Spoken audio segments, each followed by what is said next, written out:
Spiky चिड़िया। Spiky spiky, तुम कहाँ हो? जल्दी बाहर आओ, मैं तुम्हें दिख रही हूँ। स्पाइकी की बहन मिसी ने उसे हर जगह ढूंढा।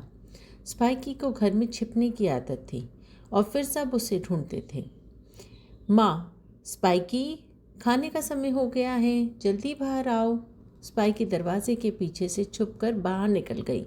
स्पाइकी, हैरान हूँ तुम मुझे क्यों नहीं ढूंढ पाए? मिसी, ओ स्पाइकी, ऐसा करना बंद करो, हम तुम्हारे हर समय नहीं ढूंढ सकते।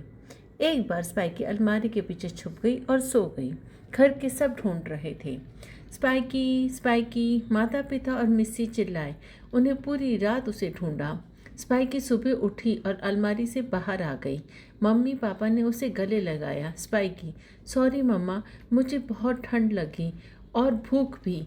स्पाइकी ने सबक सीख लिया कि अब भी छिपना नहीं चाहिए।